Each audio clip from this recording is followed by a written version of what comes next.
Hi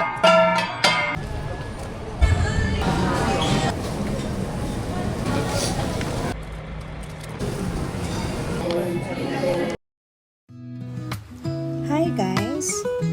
We are heading to Baguio for two special reasons, Father's Day and my birthday. Baguio is always our family's go-to spot. Parang tradition na laging may saya sa bawat balik. Iba yung saya kapag alam na sa Baguio ang punta. This time, we agreed to have breakfast in Baguio. Nag-stop lang kami for a quick tea break, then tuloy na agad. Saya ng feeling dumaan sa mga bundok. Biyahe pa lang, ramdam mo na ang excitement. No wonder, palaging traffic at crowded ang Baguio.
First order of business, food. We headed to Camp John Hay. Try sana ang Cafe de Baterol. Pero grabe ang pila. Just like before, ganito din ang experience namin with the Cafe de Baterol. And our tummies cannot wait any longer. Kapag pumunta ka doon, siguraduhin mong hindi ka masyadong gutom. Kasi talagang you really have to wait. Ang haba ng queue. So we decided to have breakfast at Hay Diner again. Second time na namin ni husband dito. And we're happy to bring our boys along. Bukod sa pine trees na nakapaligid, the place itself feels like old Baguio. Malamig, tahimik, at hindi crowded.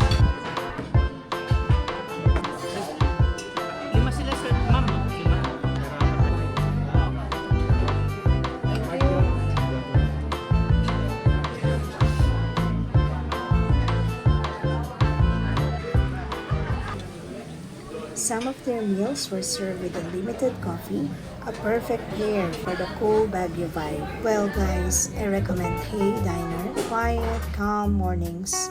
Ang babait ng staff nila. The food is a bit pricey kasi hindi naman siya yung usual. And the weather is always comforting. Underrated siya pero you guys should try. After breakfast, we decided to take a walk around. May mga historical spots dito sa Camp John Hay. Since wala naman kaming plans this morning, so it's the perfect time to explore the place. Kung gusto mo ng mix ng history at relaxation, Camp John Hay ang perfect spot sa Baguio.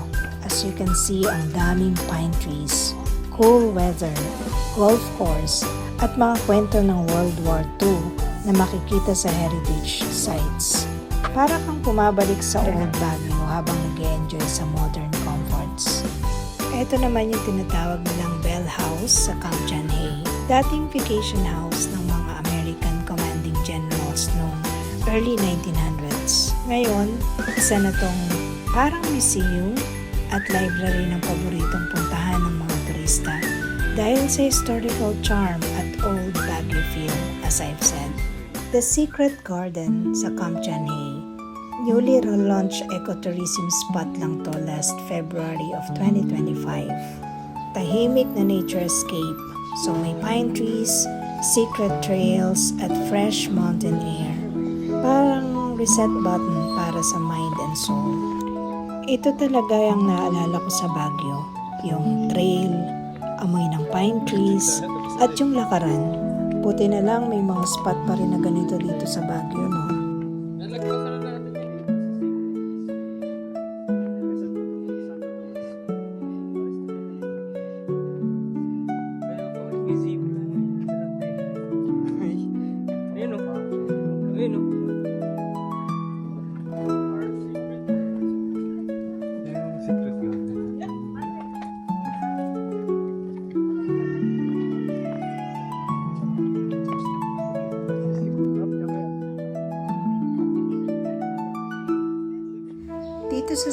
garden, ang daming ID-worthy spots. Kaya pala trending ang wooden railings nila. Ang ganda kasi. Luckily, hindi rin sobrang dami ng tao nung pumunta kami. Just enough para makapagpa-picture sa lahat ng gusto mong spots. This time, hindi na kami nagmamadali. Dati kasi nakaschedule ang bawat lugar sa Baguio para mapuntahan mo lahat. Pero ang ending, sayang ang oras sa traffic at biyahe, kaya sobrang pagod. Ngayon, ito talagang plano. Hindi na paulit-ulit na puntahan yung mga dating napuntahan na. Magstay na lang at mag-explore sa isang lugar, umanap na magandang spot to dine and relax. Yan ang goal namin ngayon sa Baguio. At mukhang natutupad naman dito pa lang sa Camp John Hay. Naging symbolic attraction naman ang Cemetery of Negativism in Camp John Hay, created in 1981 by Major John Hightower. So instead of real graves, it features humorous tombstone, burying negative thoughts, excuses, and bad vibes. So kung gusto mong iwan ng bad vibes, perfect ang Cemetery of Negativism in Camp John Hay. Hindi siya totoong sementeryo. Dito lang nililibing ang excuses and negativity. At ang ending, good vibes lang ang iuwi mo mula sa Baguio. Ito naman guys yung tinatawag nilang Pedestrian Walk, the Pride Pedestrian Lane. So first rainbow painted pedestrian lane dito sa Baguio. Nag-launch lang siya last October of 2025. And luckily, naabutan pa namin ang mga kabataang lokal na sumasayaw sa Igorot Music, performing mismo sa lane.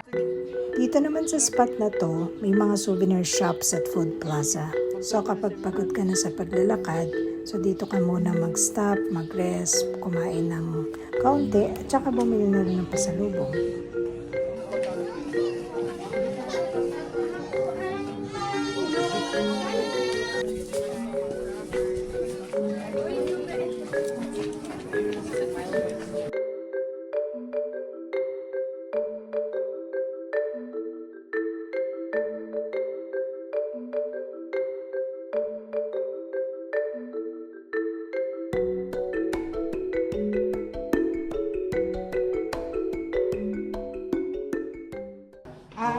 After exploring Camp John Hay, diretso naman kami sa accommodation. Dito kami nagstay sa Residencia Alexandra. Second time na rin namin dito. Malapit lang siya sa town, kaya kapag ka nakagarahe na yung sasakyan and safe na, pwede ka na lang mag-walk sa gabi to explore more. So perfect size for a family of 5 itong nakuha namin. With 2 bedrooms and a cozy receiving room, so mamayang gabi, masarap mag-chill dito. For our lunch naman, we decided to bring our boys sa Good Taste. Gusto sana namin makita nila yung robot server. So ayun, as always, talagang pipila ka sa Good Taste. So we ended up dun sa 6th floor.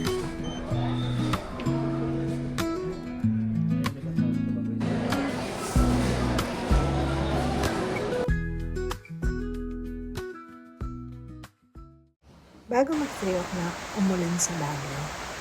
Rain in Baguio has its own magic. Ang sarap ng feeling.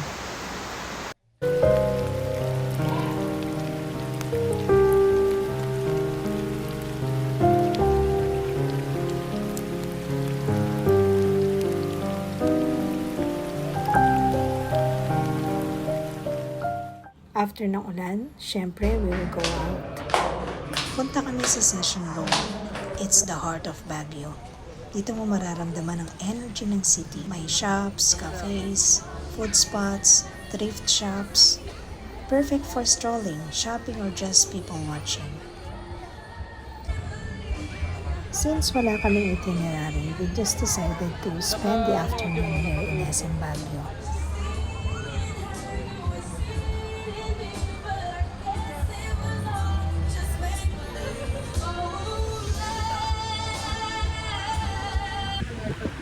Iba yung vibe dito sa SM Baguio kapag umuulan. Mas cozy, mas masarap magstay habang nakikinig sa patak ng ulan at habang tinitignan lang ang ganitong klaseng view.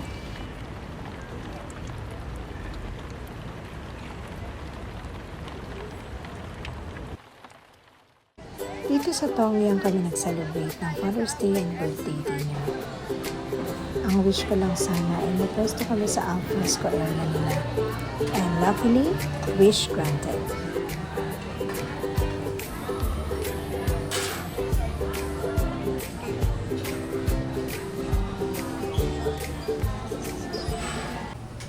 O diba?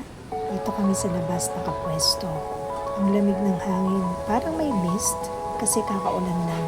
Perfect timing for samgyup and hot pot. Ang ganda-ganda ng spot, cozy and inviting. The food was just right, comforting and warm. Thanking God for this perfect timing.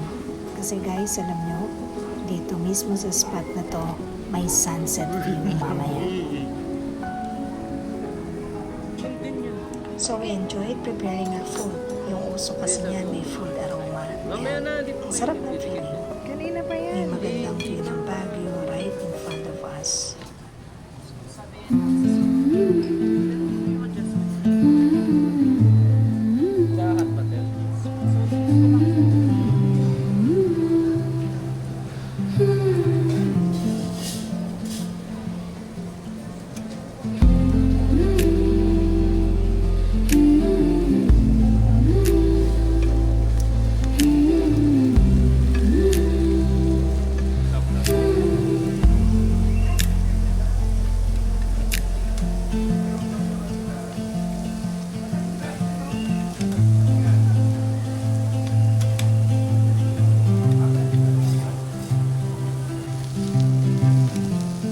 Uy, sila Dana.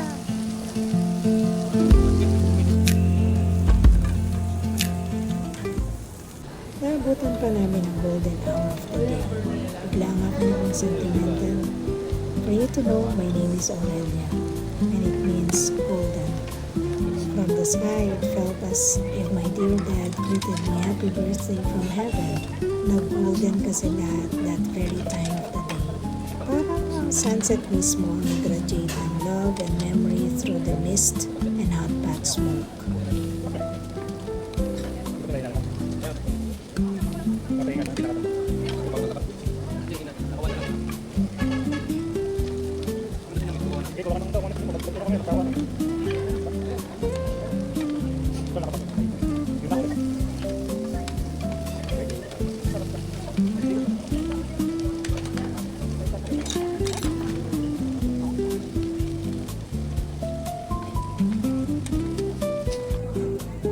Kung yung iba naghihintay ng sunset sa beach, dito sa Highland, I recommend Tongyang. Ang ganda ng vibe, lalo na kapag alfresco. Pero please take note of this, hindi guaranteed ang outdoor spot nila. Kasi nga, naka-line up din ang reservations. Minsan, pag hindi nakaplano, yun pa yung nagiging perfect memory. Minsan kahit gaano mo ipilit ang isang bagay, kung hindi ito loob ng langit, hindi talaga magaganap. Pero itong pagkakataon na to, talagang nakapagpasaya ng puso ko. Ang babaw siguro pakinggan, pero totoong nararamdaman ko yan ngayon. Sometimes, the simplest moments carry the deepest meaning. Happy birthday to you. Happy birthday to you. Happy birthday, happy birthday, happy birthday.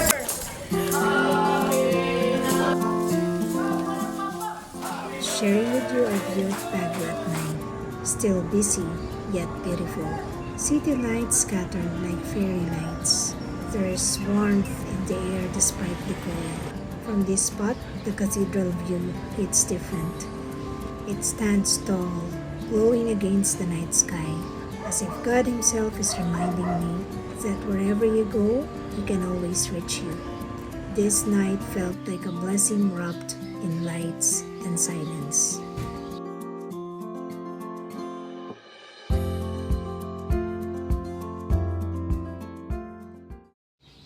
Our second day's only itinerary was the Pink Sisters Convent in Baguio. We went there to say a prayer of thanksgiving, to plead for mercy and forgiveness, to lift up our petitions as a family.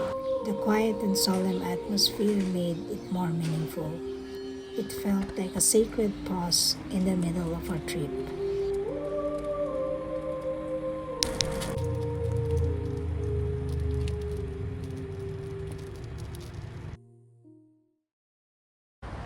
Tanaw sa Alang. This was our last stop in the mountain top. We really intended to bring our boys here because we knew they would love it.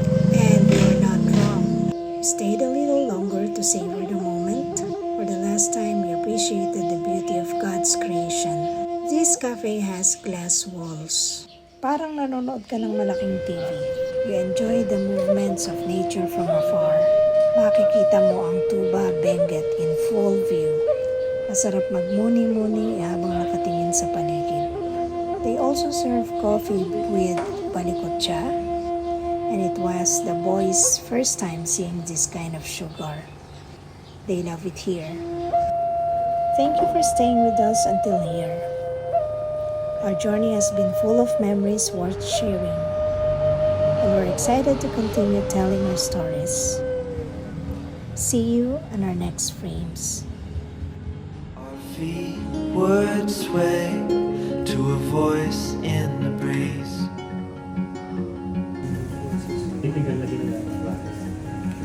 And birds would sing on the banks of a narrow stream.